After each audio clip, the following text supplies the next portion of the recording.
Hello दोस्तों, very good evening.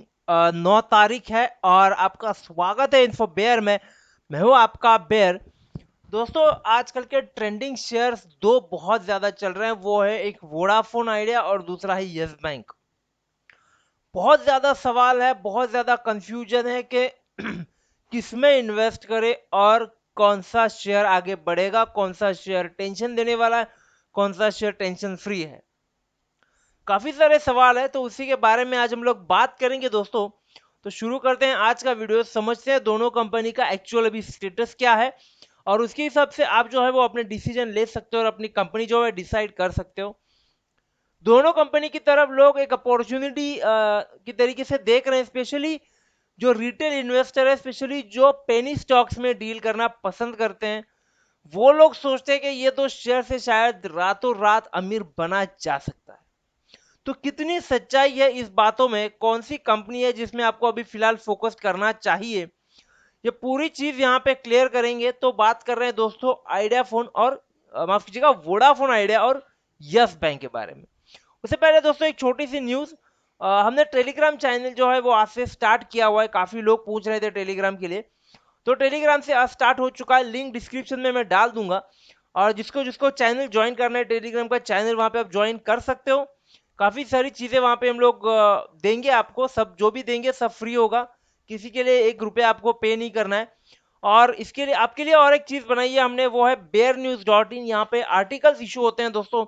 जितने सारे न्यूज आते हैं वो सिंप्लीफाई करके बेयर न्यूज पे डाले जाते हैं, ताकि आपको वो चीजें समझ में आ जाए और आप उस तरह से एक्शन जो है वो ले सको। तो चलिए आगे बढ़ते हैं वीडियो के साथ में दोस्तों। लेकर के चलता हूँ वोडाफोन के डेटा के ऊपर। अभी हम लोग एनएससी के ऊपर वोडाफोन का डेटा मैंने निकाला हुआ है। फ्राइडे की बात है दोस्तों, डिलीवरीज देखेंगे 7 अगस्त यानी फ्राइडे। टोटल ट्रेडेड क्वांटिटी थी लगभग 68 करोड़ और डिलीवरी क्वांटिटी थी लगभग 23 करोड़, यानी लगभग 34.18% की डिलीवरी यहाँ पे उठाई गई थी। अब यही चीज हम लोग देखते हैं यस बैंक के बारे में कि यस बैंक के जो डिलीवरीज उठाई गई थी उसके क्या हालात है।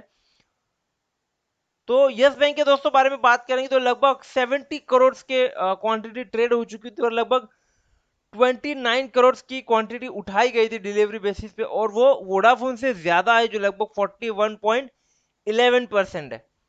तो यहाँ पे डेफिनेटली एक चीज वेरी क्लेरिफाई हो जाती है कि फिलहाल लोगों की पसंद यस बैंक है, ना कि वोडाफोन है। दोनों भी बैंक अच्छी तरह से इंट्राडे पे ट्रेड हो रही है, बट काफी सारे लोग उनको बीटीएसटी कर रहे हैं या फिर उनको एज ए सीएनसी यानी डिलीवरी लेकर के जा रहे हैं और होल्ड करना चाहते हैं, शायद वीक, शायद 2 वीक या शायद महीना भर। तो अपने अपने पॉकेट्स लोग भर रहे हैं और पॉकेट भरने के लिए यस बैंक उनको पसंद आ रहा है। ये यहाँ पे फिलहाल दो बातों से हमें ये दिख रहा है। अब चलते हैं आगे और देखेंगे और सारी चीजें। शुरू करने से पहले मैं आपको लेकर के चलता हूं दोस्तों उसके शेयर होल्डिंग पैटर्न पे, तो थोड़ी सी चीजें यहाँ पे क्लियर हो जाएंगी। हम लोग देख रहे हैं वोडाफोन का पैटर्न। ये आपको जो डेटा है दोस्तों ये एनएससी के वेबसाइट पे अवेलेबल है। ये डेटा आपको बेसिकली ये चीज बताता है कि एज ऑफ नाउ कंपनी के शेयर्स किसने और कितने होल्ड किए हुए हैं। हम बात कर रहे हैं दोस्तों वोडाफोन की। तो वोडाफोन पे अगर आप देखोगे तो आपको एक चीज दिखाई देगी कि अगर नंबर्स को आप फॉलो करते जाओगे, देखिए ABCDE ये टाइप होते हैं इन्वेस्टर्स के। ये जैसे जैसे आप नीचे जा स्क्रॉल करोगे तो इसे एक चीज समझ में आती है कि सबसे ज्यादा इन्वेस्टमेंट अगर वोडाफोन में किसने की है तो वो है फॉरेन जो पोर्टफोलियो मैनेजर्स होते हैं, पोर्टफोलियो इन्वेस्टर्स होते हैं, उन्होंने की हुई है। देखिए यहाँ पे ई नंबर पे जो है वो लगभग 253 करोड़ का इन्वेस्टमेंट यहाँ पे वोडाफोन में किया हुआ है फॉरेन इन्वेस्टर्स ने। 8.82% का होल्डिंग वो रखते हैं कंपनी में। ये पूरा पूरा दिखाई देता है कि ये इन्वेस्टमेंट है, ये आइडिया वोडाफोन के लिए नहीं है, क्लियरली सिर्फ वोडाफोन के लिए आया हुआ है। क्योंकि वोडाफोन का वर्ल्ड वाइड बिजनेस है और वो काफी अच्छा चल रहा है। स्ट्रगल फिलहाल वो सिर्फ और सिर्फ इंडिया में कर रहा है, ये एक चीज। और उसकी वजह से इनको लगता है कि शायद आज नहीं तो कल कंपनी वो अपना सेटअप है अच्छी तरह से मैनेज कर लेगी, कुछ ना कुछ इसमें से सॉल्यूशन निकलेगा। और कंपनी पूरी कोशिश भी कर रही है दोस्तों, ऐसे नहीं कि कंपनी ने हाथ फैला दिए और कुछ कर नहीं रही है। कंपनी पूरी कोशिश यहाँ पे कर रही है इस मैस से जो है वो निकलने की। अब बात करते हैं, अभी एक चीज और मैं बताऊंगा दोस्तों, देखने लायक है। इसमें लगभग 72% का प्रमोटर होल्डिंग है, बहुत ही तगड़ा प्रमोटर होल्डिंग है। और पब्लिक होल्डिंग अगर आप देखोगे तो लगभग सिर्फ 28% का आपको दिखाई देगा। जबकि यस बैंक की बात करेंगे तो पूरी तरह से 100% अभी ये पब्लिक होल्डिंग ही है। एक तरह से ये कंपनी अभी जहाँ पे LNT है या फिर जहाँ पे ITC है या उन लोगों के रेंज में कहीं पे आकर के ये बैठ चुकी है।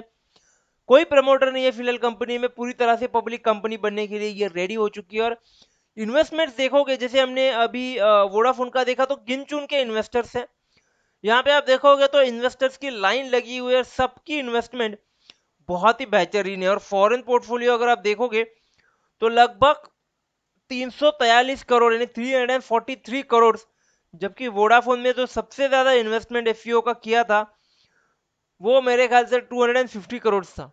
तो उससे कहीं ज्यादा इन्वेस्टमेंट यहाँ पे फॉरेन लोगों ने भाई यस बैंक में किया हुआ है। ठीक है, अब नीचे स्क्रॉल करते जाएंगे तो अपने भाई लोगों की लिस्ट भी आएगी। इसमें तो पहले आप पोर्टफोलियो मैनेजर्स को देख लो, ये है सब लोग। और अपना जो बैंकिंग इन्वेस्टमेंट हुआ था तो उसके ICICI बैंक, स्टेट बैंक का पूरा 30% का इस पे होल्डिंग है। एक्सिस बैंक, IDFC, बंधन बैंक, इंश्योरेंस कॉर्पोरेट, ये LIC भाई है जिन्होंने अपना होल्डिंग बढ़ाया था। तो ये लगभग अभी 5% का होल्डिंग रखते हैं यस बैंक में LIC वाले। SBI इंश्योरेंस वालों ने भी लगभग 1.5% का होल्डिंग दबा के रखा हुआ है। और काफी सारी है, देखिए यहाँ पे MF कंपनीज भी है, इंश्योरेंस कंपनी भी आ रही है, हर एक अपना कोई स्टेक जो है बढ़ा रहा है यस बैंक में। और लगभग पूरी तरह से अगर आप नीचे स्क्रॉल करते जाओगे तो ये भाई 100% होल्डिंग है। तो यहाँ पर भी एक चीज दिखाई जा रही है कि बहुत ज्यादा इन्वेस्टमेंट फिलहाल यस बैंक में है कंपेयरिंग टू वोडाफोन और आइडिया। और तीसरी और इम्पोर्टेंट चीज, अगर आपने पिछले महीने 1.5 महीने से वोडाफोन के बारे में अगर कोई भी अच्छी बात सुनी है तो मुझे बिल्कुल भी बताना, जरूर कमेंट बॉक्स में जरूर बताना। बट यस बैंक में इस बैंक के बारे में हम लोगों ने काफी सारी अच्छी अच्छी न्यूज हम लोग सुनते आ रहे हैं। और अभी भी फिलहाल हम लोग अच्छे अच्छे न्यूज ही सुन रहे हैं। पिछले दो ट्रेडिंग सेशंस में, दो ट्रेडिंग डेज में कहूंगा मैं, एक तो पूरा अपर सर्किट में चला गया और दूसरा फ्राइडे क्लोज होते होते उसको अपर सर्किट फिर से लग गया।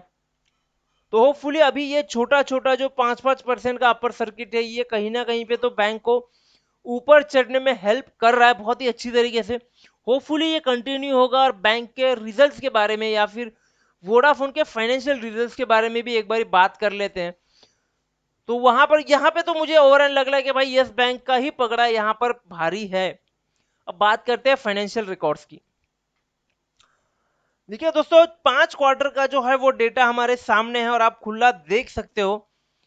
मैं हमेशा रेकमेंड करता हूं कि ऊपर के नंबर तो बढ़ने चाहिए, बिल्कुल बढ़ने चाहिए, लेकिन उसके साथ साथ नीचे वाले नंबर्स भी बढ़ने चाहिए। अगर आप वोडाफोन आइडिया की तरफ देखोगे तो मैं कहूंगा ऊपर वाले नंबर है स्टेबल है, ठीक है। 1-2% का ऊपर नीचे नॉर्मल चीज होती है। तो बिजनेस ठीक है। इनकम जो अदर सोर्सेस से आ रही थी वो पूरी तरह से घटती हुई 200, 300, 200, 150, 50, वो बहुत अच्छी तरह से, बहुत बुरी माफ कीजिएगा, बुरी तरीके से यहाँ पे पिट रही है। और इनकम के बारे में बात करेंगे दोस्तों तो ठीक है, ओके, लेकिन एक्सपेंसेस के मामले में बात करेंगे तो वो भारी पड़ते हुए इनकम के ऊपर। EBIT की बात करेंगे तो दोस्तों लगभग 21,745.20 करोड़ का लॉस, ऊपर से बहुत ज्यादा वाला इंटरेस्ट, टैक्स मैं हमेशा अवॉइड कर देता हूं। और नेट प्रॉफिट की बात करेंगे तो लगभग आप देखोगे तो -493, -51। तो कहीं ना कहीं ये सितंबर 19 के बाद एक बात लगा था कि ये रिकवर कर लेगा, क्योंकि ये 6,538 करोड़ के आसपास आ गया था, वापस से बढ़ा और आज वापस से बढ़ चुका है। जो लेटेस्ट रिपोर्ट आए थे -25,548.90 करोड़ का क्लियर लॉस हमें वोडाफोन ने दिखाया हुआ है। बात करेंगे यस बैंक के बारे में। यस बैंक के फाइनेंशियल भी देखना बहुत जरूरी है। ऊपर वाला रिकॉर्ड यस बैंक का गिरता हुआ दिख रहा है, 7,000, 7,000, 5,500, 5,200, और यहां पे बढ़ता हुआ 5,400। इनकम, अदर इनकम ठीक है, चलो पिछले 3 क्वार्टर से स्टेबल है। एक्सपेंसेस प्रॉफिट के कंपैरिजन में कम है, जो भी बहुत अच्छी चीज है इस क्वार्टर की। ऑपरेटिंग एक्सपेंस पहली बार 4 डिजिट में, पिछले 2 क्वार्टर की बात करेंगे तो थर्ड क्वार्टर में तो लिटरली ये -12 था, यहाँ पे 102 आ गया और फिलहाल directly 1000 plus jump. Contingency and provisions जो सबसे बड़ा मैटर होता है, अगर आप दिसंबर 19 का क्वार्टर देखोगे, लगभग 25,000 का प्रोविजन, हेल प्रोविजन बोलूंगा मैं इसे, 25,000 करोड़ का प्रोविजन ने पूरा बैंक हिला दिया था। उसके बाद में फिर बैंक ने वो प्रोविजन करेक्ट किया, करेक्शन किए, आई डोंट नो, फिर वो लगभग आ गया 4,800 करोड़ पे, और इस क्वार्टर में वो लगभग 1,000 करोड़ पे आ चुका है। पीबीआईटी 48 पहली बार in plus, profit before tax पहली बार इन प्लस, और टैक्स की बात करेंगे तो जी हाँ इसे अवॉइड कर दो। और पहली बार दोस्तों नेट प्रॉफिट देखने को मिला है हमें पिछले 3 क्वार्टर से, 600 माइनस, 18,500 माइनस, 3,500 माइनस, और पहली बार 34 करोड़ का प्लस वाला नेट प्रॉफिट यस बैंक में। तो दोस्तों ओवरऑल डेटा देखने के बाद एक चीज समझ में आती है कि चीजें सुधर रही है यस बैंक के लिए, ना कि वोडाफोन के लिए। वोडाफोन के लिए अभी भी बहुत टाइम है दोस्तों चीजों को सुधरने के लिए। जिनको लगता है वोडाफोन में इंट्राडे का बन सकता है वो बिल्कुल सोच सकते हैं, लेकिन यस बैंक जो है वो इंप्रूवमेंट दिखा रहा है। इन्वेस्टमेंट करना ना करना पूरी तरह से आपका डिसीजन होता है। हमने आपको सिर्फ सिचुएशन बता दी कि अगर आप चॉइस करना चाहते हो तो ये कंडीशंस है, इसके बेसिस पे आप अपने डिसीजन ले सकते हो। दोस्तों वीडियो अच्छा लगा है तो लाइक कीजिएगा, शेयर कीजिएगा और सब्सक्राइब जरूर कीजिएगा। दोस्तों बेल आइकन को जरूर क्लिक कीजिएगा ताकि आने वाले वीडियोस जो है वो आपको मिलते रहे। Thank you very much.